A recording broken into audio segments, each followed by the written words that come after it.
નાઈ સવારમાં એક ભાઈ બહાર નીકળ્યો, એક ભાઈનો ફોન આવ્યો કે મેલ જોયો કે ના, ઈ તો હાબુ ભેગો ગયો. અરે મેલ નહીં, ઈમેલ કહું છું. છોકરો બીજા છોકરાને બોલાવ્યો, બીજા ત્રીજાને બોલાવ્યો ને બજારમાં કુરકુરિયા ને એવું ખાતા હતા. એમાં દાદા આવી ગયા. એને કીધું ભલા માણા એ કે આવા ભૂંગરા ને આવા કુરકુરિયા ને આવી વેફર ને આવું ખવાય? અમે નાના હતા ને ત્યારે રિસેસમાં એ કે રોટલીના ભૂંગળા વાળીને એમાં ગોળ ને માખણ ને ખાંડ ને ધરબીને એ ભૂંગળા ખાતા એટલે આટલા તાકાત વાળા છે.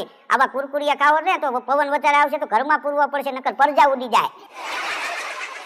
છોકરો દૂધની ડેરીએ બોર્ડ માર્યું હતું, ચોખ્ખી ભેંસનું દૂધ મળશે.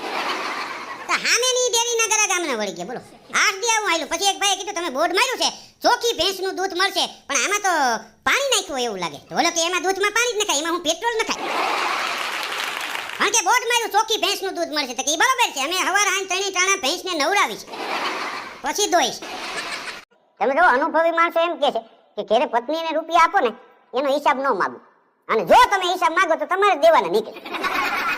તમે એમ કહો ને શુક્રવારે 700 આપ્યા, શું કર્યું કે 300 રૂપિયા દૂધના આપ્યા, 100 બકાલા વાળાના આપ્યા, 200 કરિયાણા વાળાના, હજી 300 ખઈચાઈ તો બાકી રાખ્યા છે, લાવો 300. હમણાં એક ભાઈનો છોકરો વાડીએ ગયો ને, ગયો એવો હોંડા લઈને ઘરે આવ્યો. તેના બાપા કે આવતો રહ્યો તો કે હા, કે કપાસ કેવડો થયો? તો કે 4 પાંદડે થયો. તેનો બાપ કે આમાં તને કઈ સમજાણું? કે ના, એ કે 15 દિવસમાં કપાસ 4 પાંદડે થયો, આપણે 3 પેટીમાં હજી 2 પાંદડે નથી થયા. શું કામ? વાડીએ ટકતા જ નથી, આંટો મારી વહી આવે, કામ કરો કામ કરો.